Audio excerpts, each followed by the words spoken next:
Baie welkom liewe vriende vandag by ons oggendoordenkings van Uit die Woord Digitaal. Dis my groot voorreg om saam met jou stil te word rondom die woord van die Here. En mag die Here ons harte open vandag vir sy woord. Ek is Dominee Adriaan Swart. Ons is besig met ons reeks hierdie week wat handel oor die tema Jesus verander alles. En vandag is ons by deel 2. Jesus verander my denke. Ons skriflesing is uit die woord van die Here uit Kolossense 3 vers 1 tot 3. As julle dan saam met Christus opgewek is, soek die dinge daarbo waar Christus is en aan die regterhand van God sit. Bedink die dinge wat daarbo is, nie wat op die aarde is nie. Want julle het gesterwe en julle lewe is saam met Christus verborge in God. 'n Mens se lewe word grootliks bepaal deur hoe jy dink. Ons besluite, woorde en dade vloei voort uit ons gedagtes.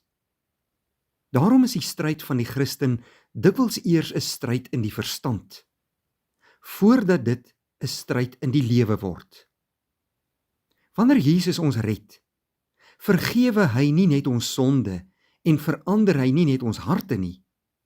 Hy begin ook ons denke vernuwe.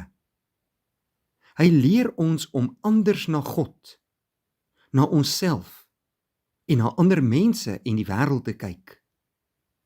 Paulus sê daarom, bedink die dinge wat daarbo is. Die Christen leef nie meer vanuit 'n aardse perspektief nie, broeder en suster, maar vanuit die heerskappy van Jesus Christus. Ons staan vandag stil by 3 hoofpunte vanuit hierdie teks. Ons eerste punt is die volgende: Jesus verander my fokus. Paulus sê, soek die dinge daarbo waar Christus is. Die wêreld leer ons om ons oë op tydelike dinge te vestig. Geld, sukses, populariteit en aardse geluk. Dit word maklik die middelpunt van ons lewe. Maar Jesus verander ons fokus. Nou leef ons nie meer vir onsself nie, maar vir hom. En ons kan begin vra, hoe kan ek Christus vandag deur my lewe verheerlik? Ons prioriteite verander. Ons sien ons werk as diens aan God. Ons sien ons gesin as 'n gawe uit die hand van die Here. Ons sien selfs moeilike omstandighede as geleenthede waarin God besig is om ons te vorm. Wanneer Christus die middelpunt van ons denke word, broeder en suster, begin alles in die regte perspektief val. Ons tweede punt vir vandag. Jesus verander ons waardes. Paulus sê, bedink die dinge wat daarbo is, nie wat op die aarde is nie. Dit beteken nie dat aardse dinge onbelangrik is nie, maar dat dit nie meer die hoogste plek in ons harte inneem nie. Jesus leer ons dat die belangrikste dinge nie gekoop kan word nie. Vergifnis is belangriker as wraak. Heiligheid is belangriker as gewildheid. Gehoorsaamheid aan God is belangriker as gemak. Liefde is belangriker as eie belang. Ons begin die lewe beoordeel volgens God se waarheid en nie volgens die wêreld se standaarde nie. Wanneer ons denke verander, geliefdes, dan verander ons waardes ook. Ons derde punt vir vandag. Jesus verander ons perspektief. Paulus sluit af met hierdie wonderlike waarheid. Julle lewe is saam met Christus verborge in God.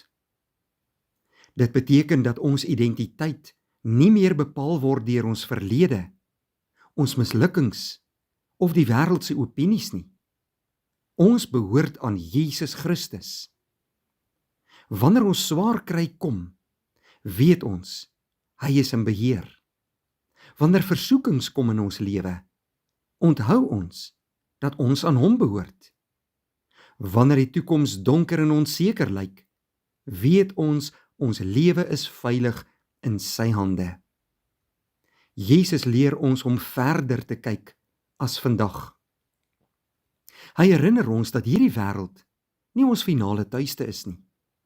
Ons leef met ons oë gerig op die ewige koninkryk waar Christus regeer.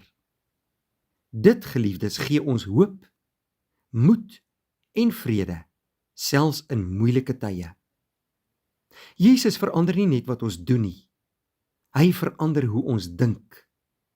Hy verander ons fokus van onsself na hom.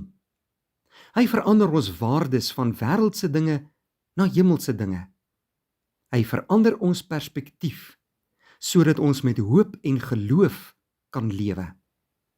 Hoe meer Christus ons lewens vul en hoe meer ons Christus leer ken deur sy woord, hoe meer word ons denke gevorm om so syne te wees.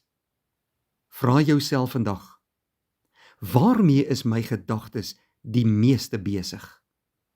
Word hulle gevorm deur die wêreld of deur Jesus Christus? Want wanneer Jesus jou denke verander, verander hy jou hele lewe. Kom ons bid saam. Dierbare God en Hemelse Vader, baie dankie vir hierdie nuwe dag uit U hand en vir soveel gawes en seëninge wat U aan ons gee. Dankie dat U nie net ons harte kom verander het nie, maar ook ons denke. Help ons om ons gedagtes elke dag op U in te rig en nie op dinge van die wêreld nie. Verander ons verstand deur U woord, sodat ons sal dink, kies en lewe tot U eer. Laat ons lewens wys dat U die Here van ons gedagtes is en van ons hele bestaan. In Jesus naam. Amen. Baie dankie vriende, 'n mooi dag.